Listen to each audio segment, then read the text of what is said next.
Prelude to Pacifica, 1938, February 10th.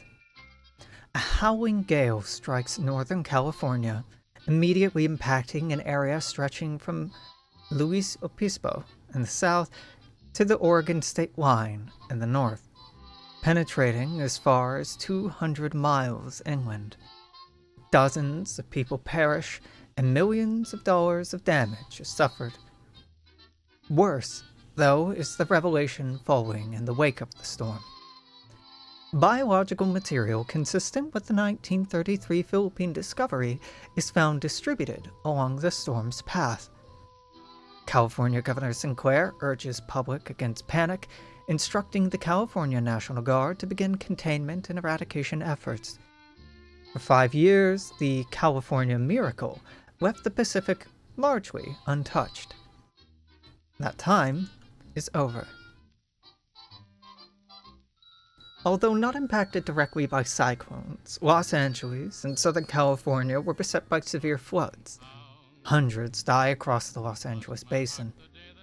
Flood control structures, like concrete channels, help to limit damage in Los Angeles itself and are adopted during rebuilding efforts. Despite attempts by National Guard and state agencies to stop the spread, these floods succeed in exposing the remainder of California to what locals will first call vein fields and later outgrowths. By the end of the year, carried by wind and wave, the entirety of the Pacific coast of the Americas finally joins the rest of the continent in being exposed. Vein fields. The exotic biological matter, first identified in 1933, defies traditional taxonomy. It expresses itself in varieties and forms that only bear a resemblance to one another under the scrutiny of microscopic analysis. After a given area is infested with spores, a fleshy mat will rapidly form and begin to grow and expand.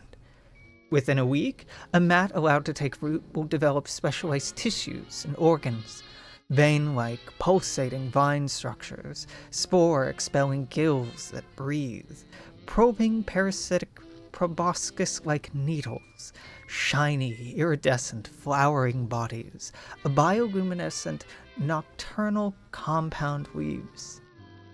No two mats are exactly similar, however.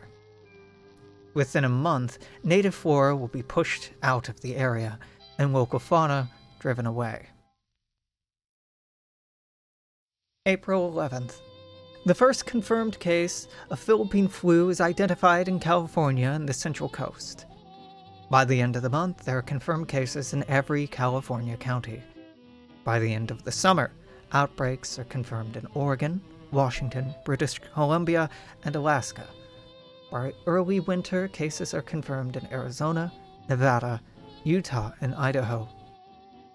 Local and state governments reinstitute 1918 to 1919 strategies used to stop the spread. Closure orders, gathering bans, mask mandates. Mask shortages lead to many making homemade masks, which become a symbol of civic solidarity.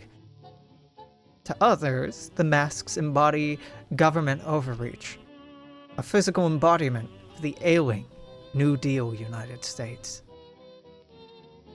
Tampico influenza. By 1938, it had become clear that this viral epidemic was not a strain of influenza.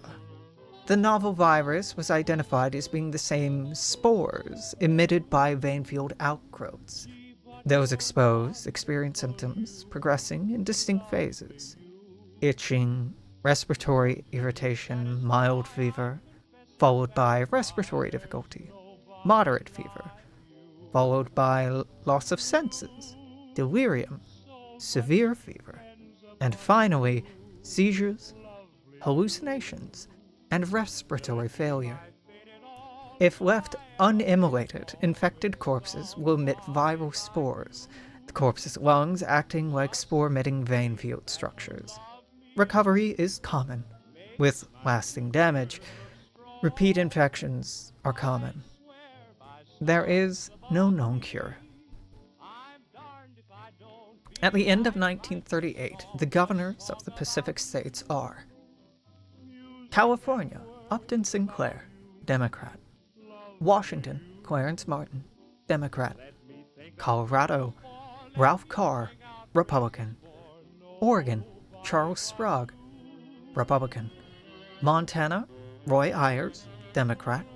Utah, Henry Blood, Democrat. New Mexico, John Miles, Democrat. Idaho, C.A. Botolfson, Republican. Arizona, Robert Jones, Democrat. Wyoming, Neil Smith, Republican. Nevada, Edward Carville, Democrat.